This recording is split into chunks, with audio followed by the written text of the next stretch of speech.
everyone, and welcome to our monthly EORE Hour webinar series. I'm glad that you could join us today.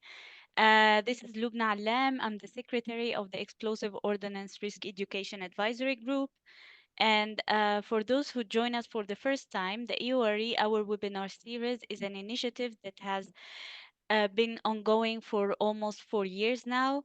The webinars takes place the last Wednesday of every month, with some exceptions for some months.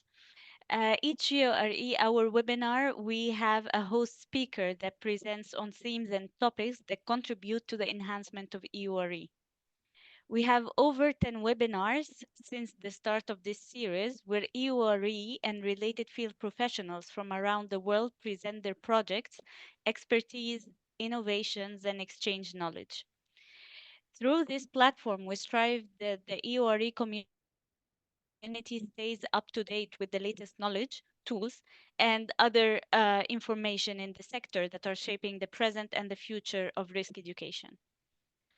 For those who would like to review past webinars, you can check the recordings online on the EORE AG YouTube channel. Later, I'm going to share with you important links in the chat. Um, if you yourself wish to host a webinar in the coming month, please get in touch with me, and I'm also going to leave my email in the chat. So today's webinar is on measuring the results of explosive ordnance risk education activities. And with Dr. Robert Keely, we will dive into to measure the results through statistical methods for measuring outputs of EORE programming. It's designed to help practitioners and stakeholders to improve the quality and efficiency of their EORE efforts. So today's webinar is going to be for 1 hour. And as we go, I kindly ask you to leave your questions in the chat so that Robert can answer them after each segment. And after the webinar, we are going to have 15 minutes of networking circles where we will give you the chance to make connections with other risk education professionals in breakout rooms. So we also hope that you would stay for this part too. So before we start, just some logistical notes. We kindly ask you to keep your mics muted during the presentations and to submit your questions directly into the chat. And in case of any technical issues, please send me via the chat. So without further ado, the floor is open to you, Robert. Let me stop sharing my screen. Yes, perfect. Good afternoon, everybody. Let's see if I will now attempt to share mine. All going well. Are we still okay? Yeah, perfect. We can see your screen. Excellent. Hello, everybody. Thanks to Lubna for organising these trips and also for the introduction. My name is Bob Keely. For those of you who haven't met me before, I've been doing this for a little while now, and so I'm sharing some ideas today about how we can measure the results of risk education activities. A bit of housekeeping as we go through. I will stop during various places whenever you see a green screen and take any questions that have come up en route. So we will deal with the questions as we go. The other thing is I'm talking to you via Starlink from rural France, so I'm sure Elon Musk won't let us down, and hopefully we maintain the connection throughout this process. Okay.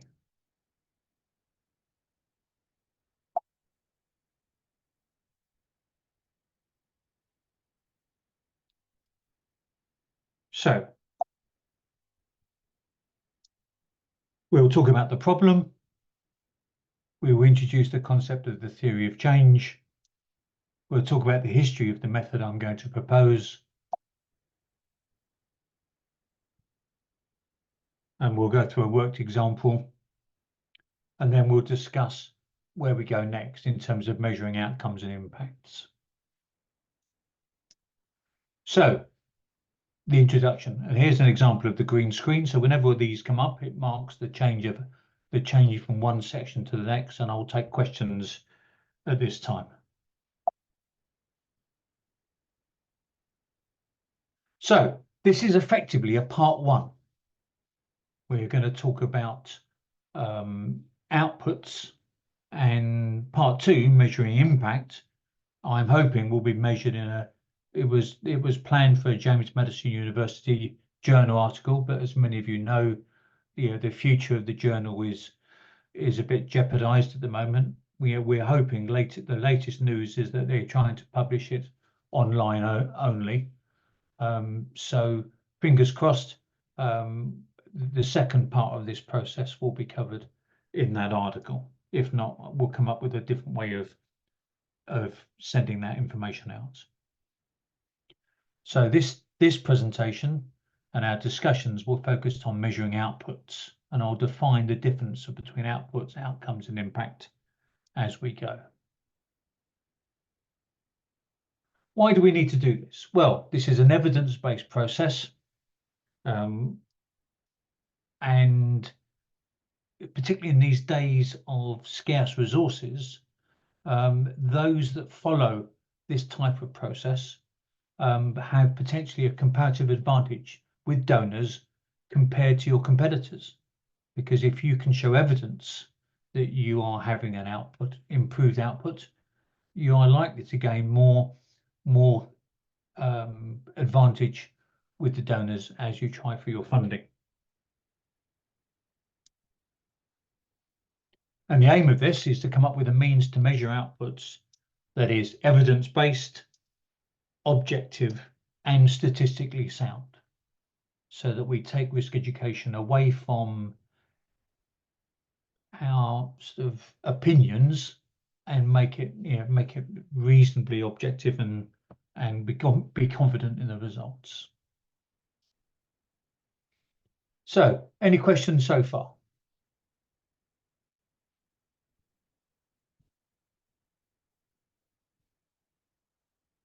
Look, I can't see the chat at the moment. I'm in full screen. Do we have any questions popping up? No, there aren't any questions. Excellent. So let's talk about the problem. How do we know? This isn't as easy as measuring clearance. Clearance is easy. We can measure clearance in square meters. We can measure EOD tasks in terms of number of tasks, number of items found. So we need to find a way that we compare that. And what we have tended to do in the past is we've measured risk education activity. How many people attended our sessions? But that is not an output, and it's certainly not an outcome. If anything, measuring numbers of attendees is an indicator of an activity rather than an activity itself. It's a useful number, having the numbers of attendees, but it is not a measure of outputs. So we need to know how we measure results. What do we do now? Well, we can ask people, how's my driving? But we can ask people, what they learned, are they happy with what they've learned? Do they feel like they've improved their knowledge? And more or less, that's what we've done in the past. The problem with that is something that economists call the stated preference problem. Now, what that is that we ask people to tell us what they think rather than actually learning what they actually do. And the problem with that is people tend to give the right answer. Nobody likes upsetting the person who's asking the question. And we have, as a sector, sometimes made this worse by asking vague questions. Do you feel safer after having your risk education session?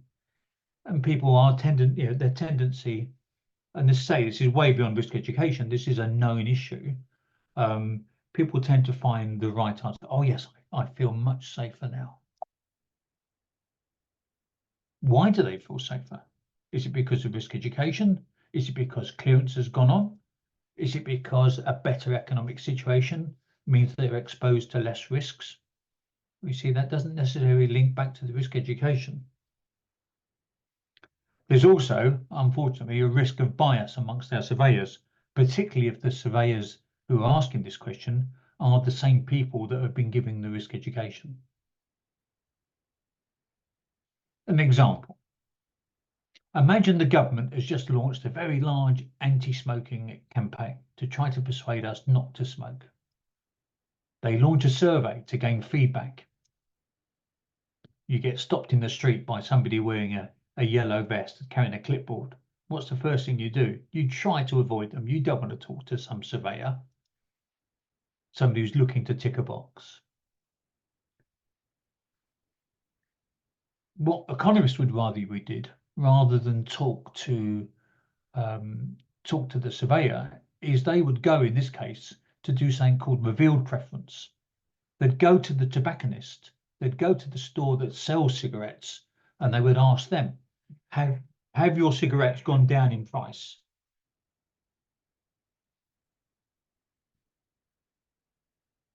Have your cigarettes gone down in price since this campaign has started? That's known as a revealed preference, and economists prefer that to stated preference techniques.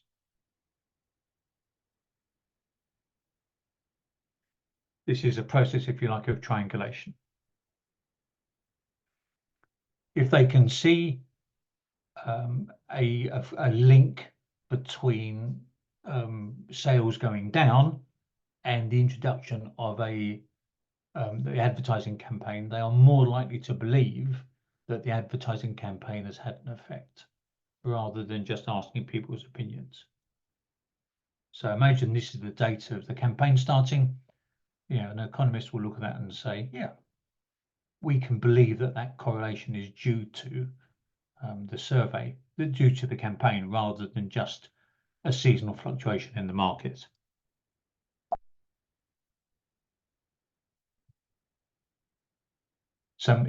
Whereas if we did our survey here, we couldn't be confident in the results. Now, this ties into something called the hierarchy of knowledge. We need something better than just talking to people. We need something that's more rigorous, but we need something that's affordable. This is what's known as the hierarchy of knowledge, and it basically sets out where scientists think various techniques lie in terms of being better or worse than each other. So right at the bottom there, we've got anecdotal evidence, and further closer to the top is something called a case control study, which will be something which we will talk about in, if you like, in the part 2 of this, which is discussion of impact. What do we do at the moment? Again, many of us use pre and post tests. We get people to give answers, how much they know about the subject before they have their risk education, and we may get people afterwards to do a similar test. But again, there's this problem of something called confounding variables. For example, in Cambodia, a study in 2007, casualties went from more than 800, where they'd been for a long time, down to 450. And there was a claim at the time that this was entirely due to clearance. But there were what were called other confounding factors. There was a higher rainfall, which meant better crop yields. There were improved economic conditions. So these things may well have explained why casualties went down. The same thing applies to risk education. We need something more reliable than just a pre and post test. Some of you may be familiar with this. We talk about things like correlation. Correlation does not mean causation. Look at these two graphs, and you'll see that there's a very strong correlation between Japanese passenger cars being sold and suicides by crashing your vehicle. Japanese cars do not cause suicides. This is not a causal relationship, but they just happen to follow a similar path over history. So, any questions so far about the problem?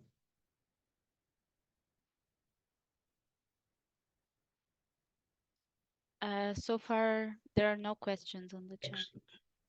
Right, okay, so that's gone, and that's lead us now into the conversation about the theory of change. This is a quote from some material put out by the Geneva Centre in their very good SBCC material recently, and it's a definition of the theory of change. Now you'll get a copy of this presentation, so I won't insult your intelligence by reading this out. But let's talk about this thing called a results chain. We start with our inputs, we have our activities, it results in our outputs. This leads to an outcome, which then generates an impact. That's results chain. What do we really mean by that? Well, inputs is what we need. Activities is what we do. Outputs is what we deliver. And very often in a contractual sense, it's an output that we're paid for because it's measurable and concrete. An outcome is behavior change. And an impact, and I'm very grateful for Dr. Gasser in the audience who gave me this definition, but your impact is a wider health, wealth, and improvement in health, wealth, and happiness.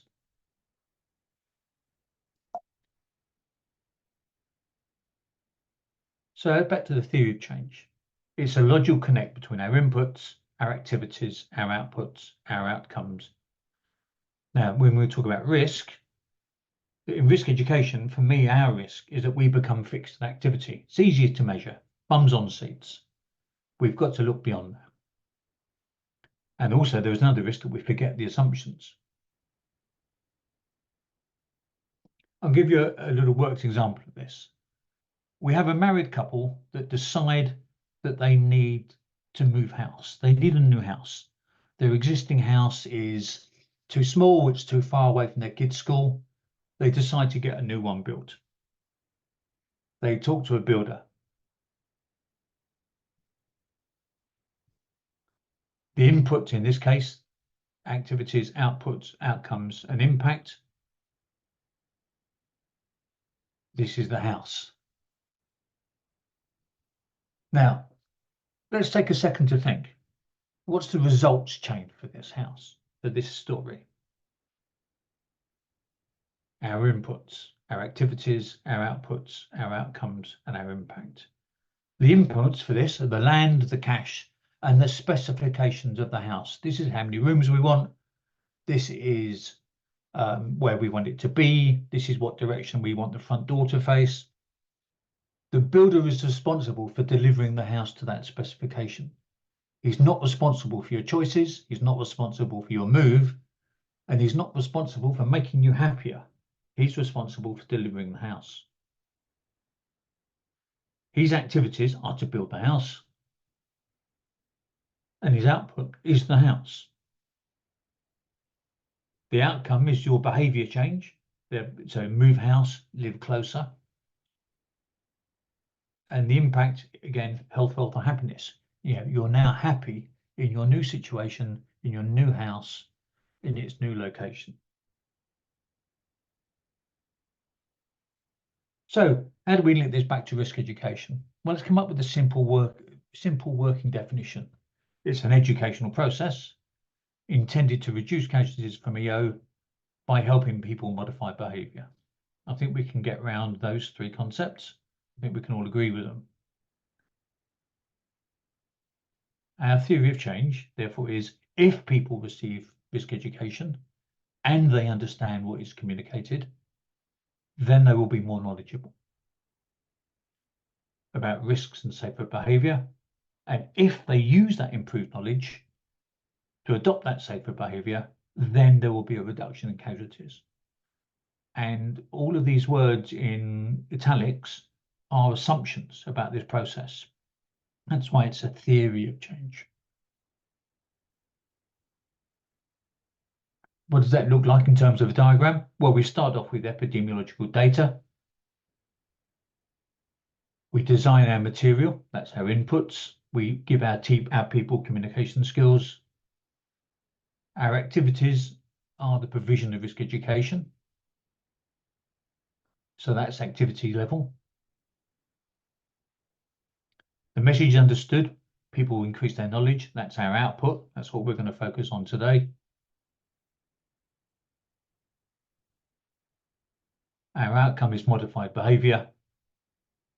And in that, we have to adjust what I call the problem groups, one of which is intentional risk-taking, which may often mean that we need something additional to risk education, such as livelihood support. And then that will reduce casualty numbers, which in this case is our impact. So today we're going to focus more, rather than the outcomes and impact, today we're going to focus on the first stage of this, which is measuring output, increased knowledge. Remember, this is our theory of change. Remember, this is an assumption, which we're going to, we are only at this stage measuring outputs. This assumption needs to hold true if there's going to be a change in behavior. So how do we know? That's why we need evidence. We need results from other projects. We can learn lessons from where we've done this before, and we can make a statement that says, well, in this case, we got this, so therefore it's reasonable to expect that we'll get something similar in this event. And we can also learn from piloting. We'll try it out in a small area and see what we get. Okay, any questions so far?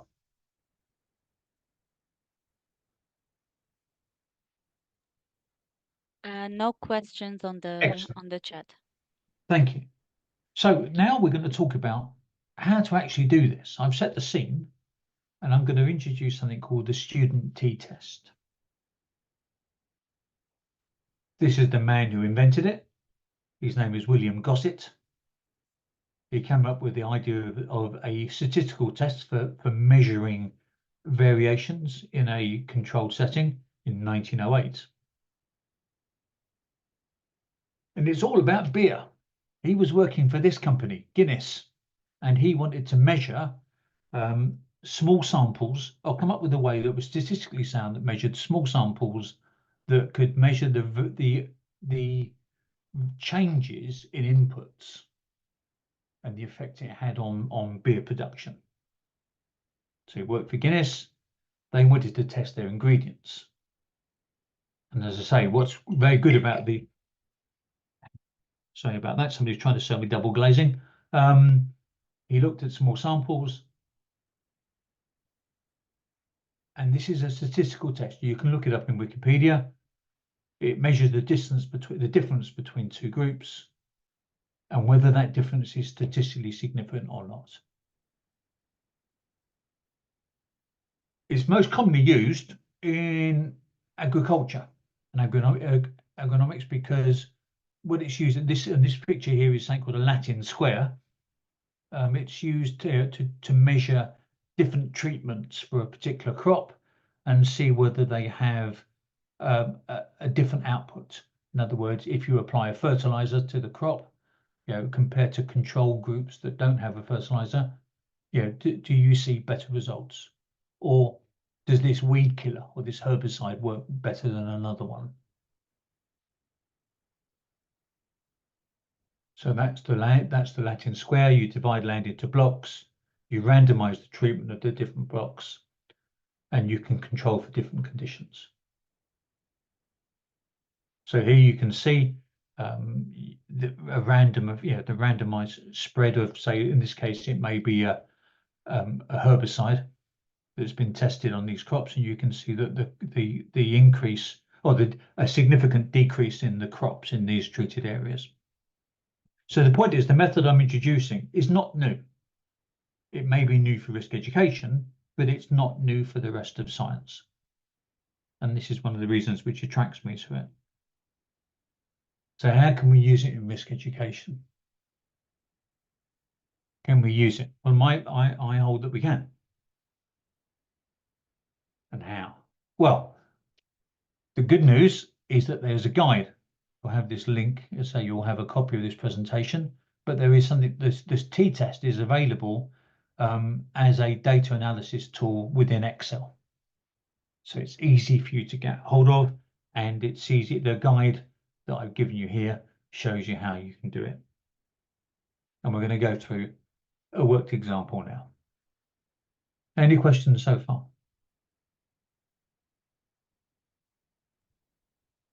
I'm checking the chat. There is no questions. Excellent. Okay, so here we've got our pre and post test, which we are familiar with. We do, many of us do this already. And in this particular case, we are testing 15 people, both before and after the risk education session. Now, 2 points here. One is that the ideal size for a study of this size is 30. Once you go a bit above 30, you get no extra statistical value in the t-test. It's designed for small samples. The second thing is, because of its nature, you do not need to test the same people. It's a group of people that have not had risk education, and it could be a separate group of people that have not had risk education. So you don't have to collar the same people. And secondly, the other advantage of this is that you can also use this to test different methodologies. If you've had an idea to introduce a game or a puppet show or a song or something else that you want to do with your participants, you can measure the potential added benefit of your idea objectively with this. So we haven't just got to rely on our enthusiasm. So this is also not only useful for measuring our net results, it's also useful for measuring new ideas to see whether they add to the process or not. Here we are. So we've got our table and we fill in some results. So this is our scores out of 10 for the, if you like, the control group. And then this is our scores out of 10 for the group that have had risk education. And we see here, well, there we go. There's a big difference. It's obviously better. The question is, though, is it actually better? Because there's lots of things that could have caused this. Maybe there were a clever group of people. Maybe there's also the risk of something called self-selection bias. That the people who volunteer to do the tests are people more interested in the subject, and they are the people who paid attention. And so the results may not be representative. It may also be just a better score by chance. So the first thing we do is we click on data analysis in our Excel spreadsheet. Now, the location of this command may vary depending what form of Excel you have, whether you're on a Mac or Windows PC. We select testing for variance. We need to select something called an F test to do this. And don't worry, I'll go through this. And again, it's in the handout. We then select the two sample t-test. Depending on the results, we choose which type of variance we get, and we follow the instructions in the guide. So let's go through that. So this is what our screen looks like. We've got our scores. We're going to data analysis, and we're going to choose the F-test 2 sample for variances. Our pre-test is 1 sample. Our post-test is a second sample.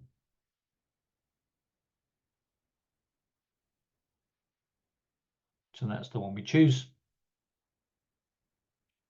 We put in the range. Here we show the dotted line shows the range for variable 1. We did the same for variable 2. It's variable 1. We did the same for variable 2. We set our significance level. In here it's 5%, i.e. we're going to be 95% confident in the results. And this is what we get. So you'll see here that the variances are different. variance in statistical terms just means the distance away is from the variance from the mean.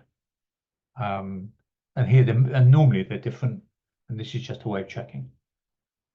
Don't worry if you don't quite understand the statistical background to this. It doesn't matter. The whole point about this test and the Excel instructions are, all you have to do is follow the instructions. So once we've done that, we select our t-test. And again, we've got our two sample, our pre and post. We've worked out that they are unequal variances, and we then tell it to do the t-test. That's the one we choose. And we set our sample 1, we set our sample 2, and this is the results we get. Now, the numbers that matter for this, there's our mean. There's something called the t-stat, which is, if you like, the key number of the result. Now, this is all done in Excel. It's a doddle. Can you imagine how complicated this would have been when you're just doing it on pen and paper? I've got no idea how to do that. Thank God for Excel. And the other number we want is this, the two-tailed result. Now, what we then do is we have to set up this thing, this greater than, less than arrangement. If the t-stat is between these two numbers, in this case minus 2.05 and plus 2.05, which it is, it's minus 1.57, then we can say that the results are statistically significant. So in this case, this result, 83 rather than 73, this result is actually statistically sound, and it's not just due to random chance. So a good result all round there. Our risk education has had an effect that we can be confident of to a 95% degree of certainty, that this is the output is down to our risk education and not just down to chance. As I said, don't panic. You'll get a copy of this presentation, and also I've given Lubna a handout with some instructions and a worked example, and there's a link to the page that tells you how to use Excel in this process. Here's the link. And so there'll be a handout and the recording of this webinar. Now, any questions so far? No, not any question. Okay. I've either been extremely good, I've bored people into submission. Right. Let's just talk briefly about further results, outcomes and impact. Remember, this gives us an objective result. We can be confident with it, and we can be confident in presenting this to donors. And it will show any increase in knowledge that we can be confident is a result of our work. It controls for confounding variables, and it will tell us if the result is objective. But remember that knowledge is an output in our theory of change.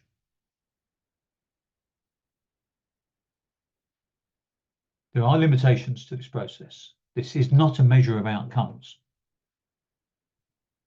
Outcome is a behavior change. And impact, remember, is health, wealth, and happiness. I want to talk now about a bit more about that. What does that mean? What's the impact of that for us? Well, UNICEF in 2005 came up with these 5 different risk categories of behavior. It's a really useful document, and I'd commend it to everybody. It seems to have fallen out of fashion a lot. People don't refer to it very much, but it's actually really useful. So we have our unaware, people who don't even know what a mine is. We have our uninformed, people who may not know what to do with that knowledge or may not know the local scenario. Those are knowledge issues.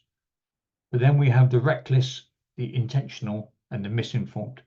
Intentional is people who know about the problem but have to go and do it anyway, maybe quite often for economic reasons. The reckless, well, there are people who are willing to take risks for whatever reason, and we have the misinformed, those that think that they know better than the instructors. And we can call these people our problem groups. And the point about this is that if we are improving knowledge, we are not necessarily improving the situation of the problem groups. Knowledge is primarily about groups 1 and 2. That's what risk education was designed for when it was originally thought up. So our limitation is that improving people's knowledge alone are not addressing the problem groups. That's outside the scope of this presentation, and it's something we can all talk about elsewhere. But the SBCC material that's been produced by the Geneva Centre certainly helps think about those situations. I mentioned earlier the epidemiological concept of the case control study and the hierarchy of knowledge. Case control studies are used by epidemiologists to measure protective effect. That's the impact in our theory of change.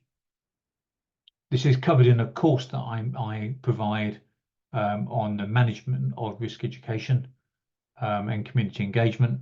And if anybody's interested in learning more about the course, obviously I'd be delighted to talk about it. And it is, I hope, covered in this future James Madison University article. But as I say, the status of the JMU journal is uncertain at the moment. Okay. Well, we've done quite well in getting through this. I mean, people have either saved their questions to the end, or they don't have any. So we've got, we're certainly within our time. I'm happy to take any questions that have turned up.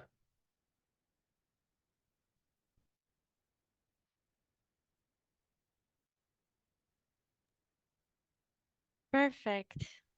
You can now see the chat. We have a question.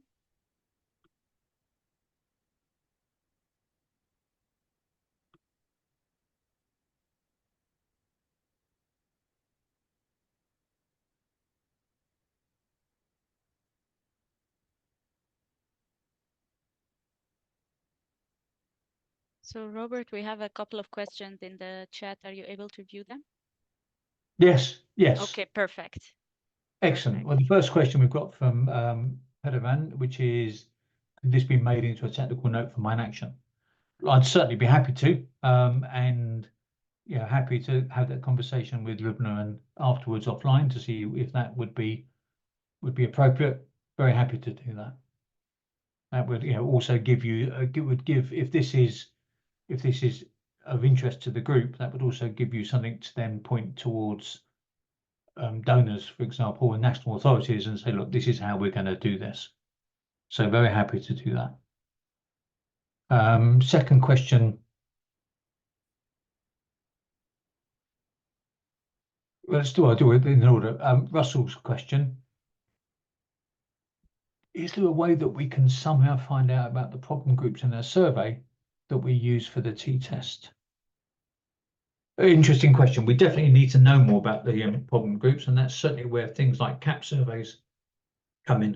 And I think, Russell, that the CAP survey, which is another type of methodology for finding out stuff, is the place where we find that out. The t-test in this particular case is really about measuring knowledge, but it's a great idea, and certainly happy to talk it through with people.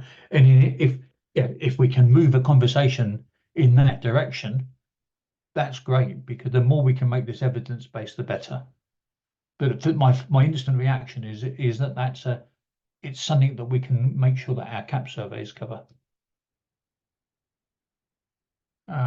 Matteo, t-test is still about correlation instead of causation. How can we be sure the results are driven by the EORE efforts? Well, we're not sure. Actually, what we are is 95% confident on it in the way we've set it up. In other words, it controls for a random chance. And that's what it was tested. That was what it was designed for by by its inventor, and that's how it's used by agricultural scientists, to this day. So are we sure? Well, no, we're not sure, but we're pretty sure, because it's controlling for randomization, and it's certainly better than just having our opinion about it. I hope that answers it.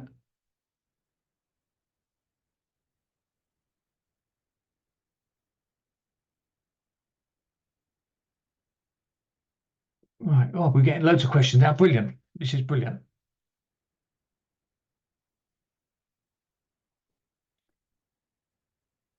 Also, Matthew's second question, also the problem of social desirability bias is still there. The bias of subjects answering the EOD was informative. Yeah, so I think you're talking about, I believe you're talking there about this thing I called the stated preference problem. Well, we're not measuring outcomes at all, to be precise about it, or to be picky. We're talking about outputs and we're talking about knowledge. So, the pre and post tests, which we, quite often already do, what we're doing there is we're giving people factual questions. Now, a lot of that's going to depend on writing the questions, and we've got to avoid the vague questions such as, do you feel safer? Because that's not really much use. We've got to come up with questions that are knowledge based. And I've sort of glossed over that because I'm talking to an informed audience. But yeah, we need to make sure our questions. I think the first question is, if I understand your point, we've got to make sure that the questions that we ask in our pre and post test are useful. In other words, we are going to ask people questions about safe behavior, unsafe behavior, and notice that I'm staying away from recognition, which plays a part in risk education. But I think we would all agree that recognition of ordnance is only a very small part of actual risk education. We've got to be talking about types of behavior and how people would react to it. So that's what we're doing at this stage. We are only measuring outputs in terms of knowledge of safe and unsafe behavior. What suggestions are there for measuring? This is Jean Monroe's question. What suggestions are there for measuring behavior change? Now, by the way, everybody, this is just me talking. If anybody's comes up with different ideas, this is exactly the time to bring them up, and we can have a bash about them. So it's not just about what Bob thinks, but as I'm sitting in with the conch shell, I'll have a go first. What suggestions are there for measuring behavior change and link it to risk education activities? Well, Jean, the first thing is I'd wait and see part 2 and see my article, because that talks about how we use case control studies to measure impact, which is the result of the behavior change, i.e., are we having a protective effect? Measuring behavior change itself is quite hard in our circumstance, because we almost end up having to take a sort of, what's the word I'm looking for? A anthropological approach. Do we stand at the edge of a minefield and count people walking through it? We can't do anthropology in this case. We don't have the resources for it. It's quite hard to measure behavior change, because we fall back on the stated preference problem of asking people whether they've changed their behavior. And as we learn in the SBCC material, there is a big difference between these, something that behavioral scientists call the intention action gap. People may tell us that they intend to stop smoking, but they don't actually do it. People may tell us that they intend to use that new exercise bike they bought, but they don't actually do it. So that's one of the problems with asking people, and there's very little else we can do. So that's in many respects why it may be more realistic, I would suggest, to go straight to measuring impact, which is measuring casualties. Christine's question: the t-test ignores the fact that there could be other moderating variables that affect acquisition on literary levels. That's a really good question. It's a really good point. Yes, I mean, this does rely on literacy, although there's some very good work, something I cover in the course I run. There's been some very good work done in the medical field, particularly, on using pictograms for communication rather than rather than using literacy.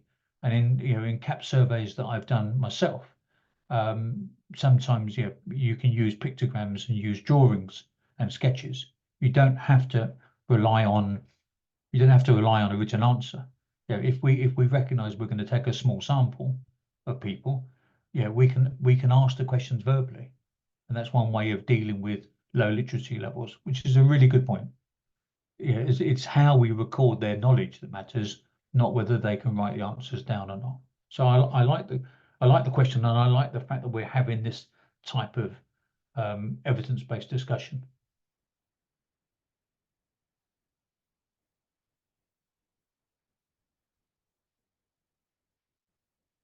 Oh yeah, well, that's a good point there. I mean, of course, the p-value in this case is that the p-value is the inverse of the alpha. In other words, our power of the test is the 95%. If we're talking about the same use of the term. But yes, you're absolutely right. I don't know if I agree with you on it's only distorted data. We are measuring, we are measuring, comparing the two different numbers. We've got our pre and post tests at the moment.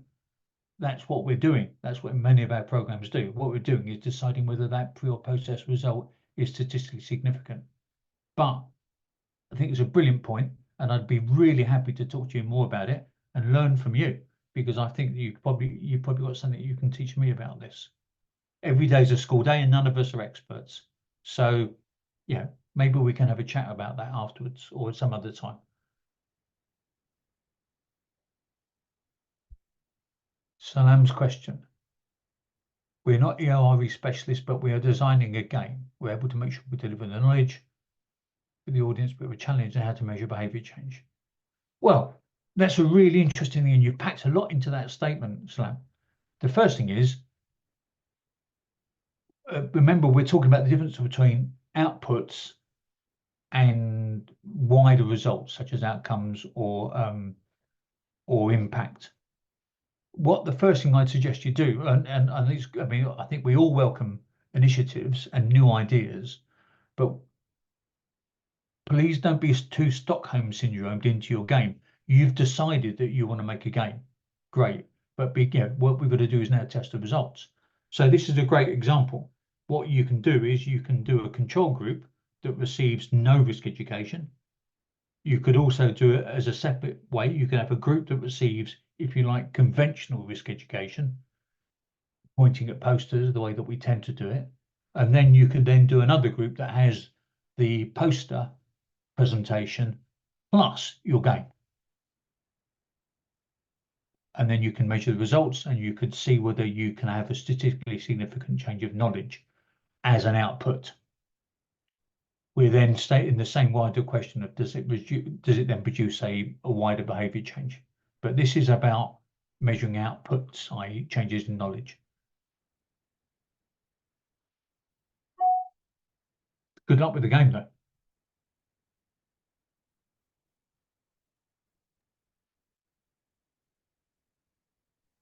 Okay, I think this is the end of the questions that we have. And if there are any other questions, you can also discuss uh, with the people during the networking circle. So, Robert, I want to thank you very, very much for this resourceful presentation. And indeed, we gained first-hand insights from you on the rationale behind measuring outputs approach. And I'm sure it was very useful for the audience, those who work in EORE and also other related fields. So thank you very much.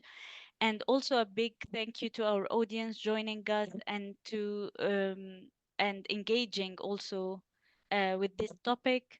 And we hope that this discussion has provided you also with approaches that you consider to adapt in your work. And soon I'll be communicating with you some resources that Robert would send to me to share with you, and also about our upcoming EORE Hour. So, as we prepare for our transition to the next segment, it's going to be the networking circle. I'd like to remind everyone that participating in the networking circle is entirely optional. We would love for you to stay and connect with fellow EORE specialists. And for the next 15 minutes, we're going to focus on sharing insights, building connections. You will be placed into breakout rooms with a minimum of five participants where you're going to have the time to exchange and discuss. So I would, Lovely. If I could just add yeah, some closing points. First yes, of all, please, thank you for all those please. questions. There's some really good thought-provoking questions there. Secondly, if anybody wants to talk more about those, yeah, my contact details are going to be with the material. I'd be delighted to talk through with people that have asked these questions. And if anybody out there can come up with a better way of doing this, great. Let's do it. Let's go forwards. Let's make better. If people can come up with a way that is better than a t-test for measuring outputs, I'll be your biggest fan. Okay, thank you, Luke. Thank you. Thank you very much, Robert. So I see that we have some people who would stay with us for the networking circle. So thank you very much. And the question that we are going to tackle, and it will be open for discussion, is how do you measure results in your programs or on your organization? So please feel free to continue your discussion, exchange contact information, and wrap up at your own pace. And when you're ready to leave, you can simply log out to exit the webinar. Again, thank you very much for joining us today. And now I'll be placing you in our breakout rooms. Thank you very much.